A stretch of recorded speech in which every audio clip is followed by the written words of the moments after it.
जी नहीं बजौदा साहब, ख्वातीन की बड़ी तादाद इस वक्त कमरे अदालत में मौजूद थी, क्या फैसला हुआ है बताइएगा अंदर की समाअत में तफसीली तौर पर। जी अल्हम्दुलिल्लाह फाइनल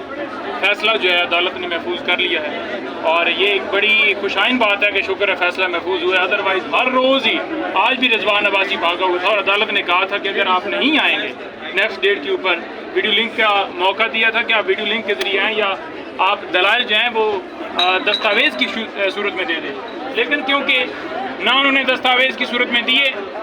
और ना वो वीडियो लिंक के ज़रिए आए, आज भी अदालत ने कहा कि वो आ सकते थे और उनके दलाइल मुकम्मल हैं, उसके बावजूद एक बहाना बनाने की कोशिश की गई। प्रोसिक्यूटर सिर्फ जनाब जनाब जनाब जनाब, इसके अलावा उसके पास कुछ नहीं था जनाब, और